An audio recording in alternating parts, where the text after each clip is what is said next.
ಮೋದಿಜಿಯವರ ವಿಚಾರ ಬಂದಾಗ ಅವರ ಬಗ್ಗೆ ಸಿದ್ದರಾಮಯ್ಯನವರು ತಾತ್ಸಾರವಾಗಿ ಮಾತಾಡುವ ವಿಚಾರ ಬಂದಾಗ ಸಿದ್ದರಾಮಯ್ಯನವ್ರನ್ನ ಖಂಡಿತವಾಗಿ ಟೀಕಿಸಿರುವವನು ಖಂಡಿಸಿರುವವನು ಏಕಮಾತ್ರ ವ್ಯಕ್ತಿ ಪ್ರತಾಪ್ ಸಿಂಹ ಈ ದಕ್ಷಿಣ ಕರ್ನಾಟಕದಲ್ಲಿ. ಇದು ನನಗೆ ದೌರ್ಬಲ್ಯ ಏನಾಗಿದ್ರೆ, ಇಷ್ಟು ಅಭಿವೃದ್ಧಿ ಕೆಲಸವನ್ನು ಮಾಡಿದ್ದೀನಲ್ಲ, 10 ವರ್ಷದಲ್ಲಿ ಯಾವ ಸಂಸದರು ಇಷ್ಟು ಕೆಲಸ ಮಾಡೋಕ್ಕೆ ಸಾಧ್ಯ ಇಲ್ಲ, ಮಾಡಿದ್ದೀನಲ್ಲ, ಇದು ನನ್ನ ದೌರ್ಬಲ್ಯನ? ಕಾರ್ಯಕರ್ತರು ಕಳೆದ ಕೂಡಲೇ ಹಿಂದುತ್ವ ವಿಚಾರ ಅಂತ ಓಡಾಕ್ತೀನಲ್ಲ, ಇದು ನನ್ನ ದೌರ್ಬಲ್ಯನ? ಮತ್ತು ಇನ್ನೇನು ದೌರ್ಬಲ್ಯ? ಇನ್ನೇನು ಬೇಕು ಜನಕ್ಕೆ? ಎಲ್ಲ ಕೆಲಸ ಮಾಡಿದ್ದೀನಿ. ನನಗೆ ನಿಶ್ಚಿತವಾಗಿ ನಮ್ಮ ಕೇಂದ್ರದ ಹೈಕಮಾಂಡು ಟಿಕೆಟ್ ಕೊಡುತ್ತೆ ಅಂತ ವಿಶ್ವಾಸ ಇದೆ. ಹಾಂ, ಒಂದು ವೇಳೆ ಟಿಕೆಟ್ ಇಲ್ಲ, ಯದುವೀರವ್ರಿಗೆ ಕೊಡ್ತೀವಿ ಅಂತ ನೀವು ಮಾಧ್ಯಮಗಳು ಏನು ಹೇಳ್ತಾ ಇದ್ದೀರಿ, ಇದೇ ನಿಜವಾಯಿತು ಅಂತಲೇ ಅಂದ್ಕೊಳ್ಳೋಣ. ನಾನು ಅವತ್ತು ಕೂಡ ಪಕ್ಷ ನಿಷ್ಠೆ ನನಗಿದೆ.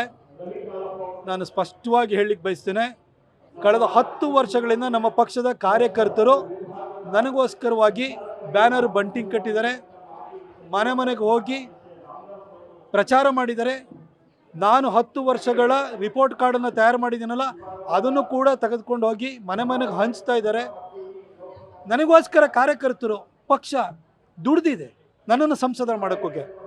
ಆ ಪಕ್ಷ ಮತ್ತು ಕಾರ್ಯಕರ್ತರ ಋಣ ತೀರಿಸೋದು ನನ್ನ ಮೇಲೆ ಇರುತ್ತೆ. ನನಗೋಸ್ಕರ 10 ವರ್ಷ ದುಡ್ದಿದ್ದಾರೆ. ಹಾಗಾಗಿ ಕಾರ್ಯಕರ್ತರ ಜೊತೆ ನಾನು ಬ್ಯಾನರ್ ಬಂಟಿಂಗ್ ಕಟ್ಟಿ, ನಾನು ಕೂಡ ಕರಪತ್ರ ಹಂಚಿ ಪಕ್ಷದ ಕೆಲಸವನ್ನು ಮಾಡ್ತೀನಿ. ಇದರಲ್ಲಿ ಅನುಮಾನ ಬೇಡ. ಮಾಧ್ಯಮಗಳ ವರದಿಯಂತೆ ಯುವರಾಜ ಅಥವಾ ಮಹಾರಾಜ ಯದುವೀರವರಿಗೆ ಟಿಕೆಟ್ ಕೊಡೋದು ನಿಜವೇ ಆಯಿತು ಅಂತಂದರೆ ಖಂಡಿತ ಅದನ್ನು ನಾನು ಸ್ವಾಗತಿಸ್ತೇನೆ. ಪಕ್ಷದ ಒಬ್ಬ ಕಾರ್ಯಕರ್ತನಾಗಿ ನಾನು ಕೂಡ ಅವರಿಗೆ ಕೆಲಸವನ್ನು ಮಾಡ್ತೇನೆ. ಯಾಕೆ ನಾನು ಸ್ವಾಗತಿಸ್ತೇನೆ, ಅವರಿಗೆ ಕೆಲಸ ಮಾಡ್ತೀನಿ ಅಂತಂದರೆ, ನನಗೆ ಅವ್ರ ಬಗ್ಗೆ ನನಗೆ ಹೆಮ್ಮೆ ಅನಿಸುತ್ತೆ. ಯಾಕೆಂದರೆ ಅರಮನೆಯ ಹವಾನಿಯಂತ್ರಿತ ಕೊಠಡಿಯಲ್ಲಿ ರಾಜನಾಗಿ ಇರುವ ಬದಲು ಪ್ರಜಾಪ್ರಭುತ್ವ 1947ರಲ್ಲೇ ಬಂದಿದೆ. ಹಾಗಾಗಿ ರಾಜ ಮತ್ತು ಪ್ರಜೆಗಳ ಮಧ್ಯದಲ್ಲಿ ವ್ಯತ್ಯಾಸ ಇಲ್ಲ, ನಾನು ಪ್ರಜೆಗಳ ರೀತಿಯಲ್ಲಿ ಬದುಕ್ತೀನಿ ಅಂತ ಬಂದಾಗ ಅದನ್ನು ಸ್ವಾಗತಿಸಲೇಬೇಕಾಗುತ್ತೆ.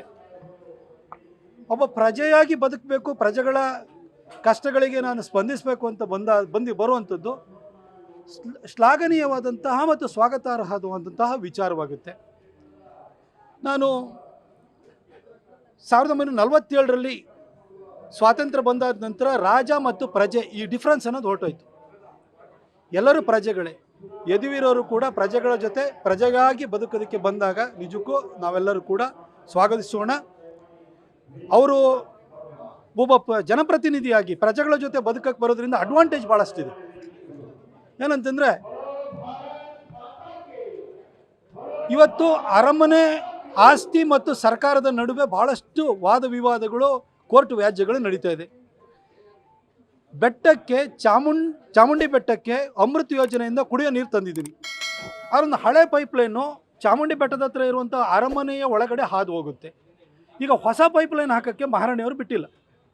ಈಗ ಮಹಾರಾಜರೇ ಜನಪ್ರತಿನಿಧಿಯಾಗಿ ಭಾರತೀಯ ಜನತಾ ಪಕ್ಷದ ಕಾರ್ಯಕರ್ತರಾಗಿ ಬರೋದ್ರಿಂದ ಅಲ್ಲಿ ಪೈಪ್ಲೈನ್ ಹಾಕೋಕ್ಕೆ ಬಿಡ್ತಾರೆ. ಆಗ ಚಾಮುಂಡಿ ಬೆಟ್ಟಕ್ಕೆ ಕುಡಿಯೋ ನೀರನ್ನು ಕೊಡೋದಕ್ಕೆ ನಮಗೆ ಅನುಕೂಲ ಆಗುತ್ತೆ. ಇತ್ತೀಚೆಗೆ ನಮ್ಮ ಭಾಗದಲ್ಲಿ ಅನ್ನದಾನ, ಅಕ್ಷರ ದಾಸೋಹವನ್ನು ಮಾಡಿದಂತಹ ಶ್ರೀ ರಾಜೇಂದ್ರ ಮಹಾಸ್ವಾಮಿಗಳ ಪುತ್ಥಳಿಯನ್ನು ವಿದ್ಯಾಪೀಠ ಸರ್ಕಲಲ್ಲಿ ಪ್ರತಿಷ್ಠಾಪನೆ ಮಾಡೋದಕ್ಕೆ ವಿರುದ್ಧವಾಗಿ ಸುಪ್ರೀಂ ಕೋರ್ಟಿಗೆ ಹೋಗಿ ರಾಜರ ಕುಟುಂಬ ಸ್ಟೇ ತಂದಿದೆ.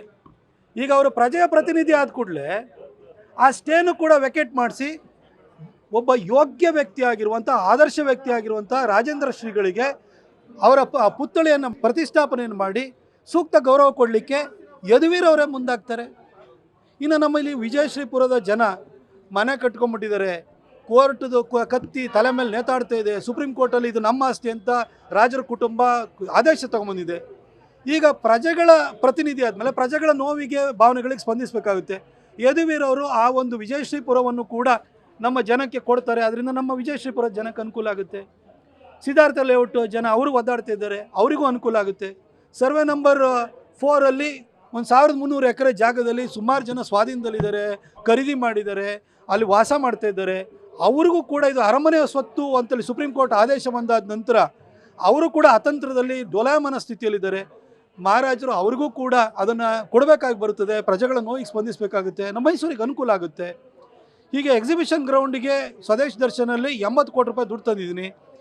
ಅದು ಅದು ಕೂಡ ನಮ್ಮದೇ ಅಂತೇಳಿ ಹೇಳ್ಬಿಟ್ಟು ರಾಜರ ಕುಟುಂಬ ಕೇಳ್ತಾ ಇದೆ. ನಮಗೆ ಆ 80 ಕೋಟಿನ ಯುಟಿಲೈಸ್ ಮಾಡ್ಕೊಳ್ಳೋಕ್ಕೆ ರಾಜರೇ ಇವಾಗ ಆ ಜಾಗನ ಕೊಡ್ತಾರೆ. ಅದು ನಮಗೆ ಖುಷಿ ಸಂಗತಿ. ಹಾಗೆ ಬೆಟ್ಟದಲ್ಲಿರುವಂಥ ದೇವಿಕೆರೆ ಅಭಿವೃದ್ಧಿಗೆ ದುಡ್ಡನ್ನು ತಂದ್ರೂ ಕೂಡ ಅಭಿವೃದ್ಧಿ ಮಾಡಲಿಕ್ಕಾಗಲಿಲ್ಲ. ಯಾಕೆಂದರೆ ಅದು ನಮ್ಮದು ಅಂತೇಳಿ ಅರಮನೆ ಕೇಳ್ತಾ ಇದೆ.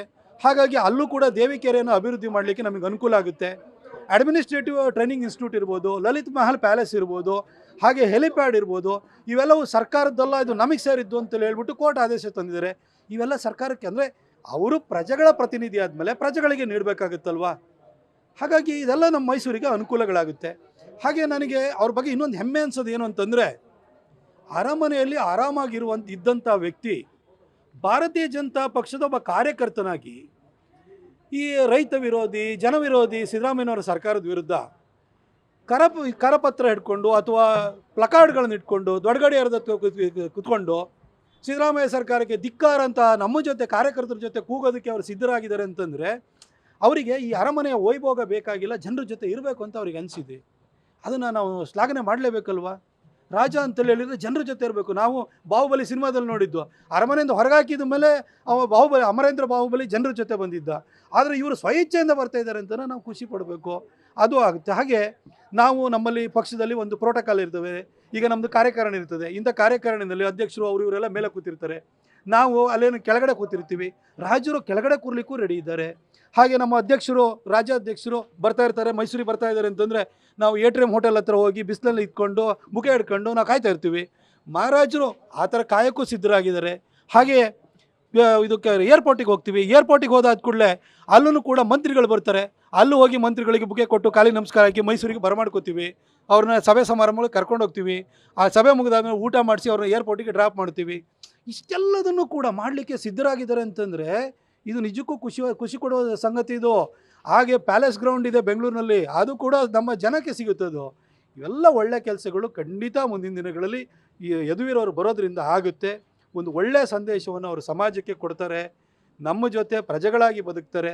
ನಾವು ಅವ್ರ ಜೊತೆ ಖಂಡಿತ ಕೈ ಜೋಡಿಸಿ ಕೆಲಸವನ್ನು ಮಾಡ್ತೀವಿ. ಹಾಗಾಗಿ ನಾನು ಯದುವೀರವ್ರನ್ನ ಚುನಾವಣೆಗೆ ನಾನು ಸ್ವಾಗತಿಸ್ತೀನಿ. ಯಾಕೆ ಅಂತಂದರೆ ನಮ್ಮಲ್ಲಿ ನಮ್ಮ ಕೊಡಗಿನಲ್ಲಿ ನಮ್ಮ ಹಸು ಕತ್ಕೋದ್ರು, ನಮ್ಮ ಎತ್ತು ಕತ್ಕೋದ್ರು, ಯಾವುದು ಗೋಮಾಂಸ ಭಕ್ಷಕರು ಎಲ್ಲ ತಗೊಂಡೋಗ್ಬಿಟ್ಟಿದ್ದಾರೆ. ಆದರೆ ನಮ್ಮೆಲ್ಲ ಕೇಸ್ ಹಾಕಿದರೆ ನಾವು ಪ್ರೊಟೆಸ್ಟ್ ಮಾಡಿದ್ರು, ನಾವು ಅವ್ರಿಗೆ ಹೊಡೆದ್ರು ಅಂತ ಹೇಳಿದಾಗ ನನಗೆ ಫೋನ್ ಮಾಡೋರು, ಅಣ್ಣ ಒಂದು ಅವ್ನು ಬಿಡಿಸು ಅಂತ ಹೇಳೋರು, ಅಣ್ಣ ಹಿಂಗೆ ಕೇಸ್ ಆಗಿದೆ ಅನ್ನೋರು. ಈಗ ಮಹಾರಾಜರು ಕಾಲ್ ಮಾಡ್ತಾರೆ, ಮಹಾರಾಜರ ಇಂಟರ್ವ್ಯೂನ್ ಆಗ್ತಾರೆ, ಅವರೇ ಸ್ಟೇಷನ್ಗೆ ಹೋಗಿ ಬಿಡಿಸ್ತಾರೆ. ಎಷ್ಟು ಅದನ್ನು ಮಹಾರಾಜರ ಇಂಟರ್ವ್ಯೂನ್ ಆದರು ಅಂತಂದರೆ ಎಷ್ಟು ಖುಷಿ ಕದ್ದು. ಹಾಗೆ ಇಲ್ಲೆಲ್ಲರೂ ಬೀದಿನಲ್ಲಿ ಎಲ್ಲ ಒಂದು ಕಡೆ ಕಸ ಬಿದ್ದಿದೆ ಅಂತೇಳಿ ಕೂಡ ನಮಗೆ ಸಾರ್ ಕಸ ಬಿದ್ದಿದೆ ಅಂತಾರೆ, ರಿಂಗ್ ರೋಡು ಡೆಬ್ರಿಸ್ ಬಿದ್ದಿದೆ ಅಂತಾರೆ. ಇದನ್ನು ಕ್ಲೀನ್ ಮಾಡ್ಸೋಕ್ಕೆ ನನಗೆ ಕಾಲ್ ಮಾಡೋರು, ಇನ್ನು ಮುಂದೆ ಮಹಾರಾಜರಿಗೆ ಕಾಲ್ ಮಾಡ್ತಾರೆ. ಅನುಕೂಲ ಆಗುತ್ತೆ ಮೈಸೂರು.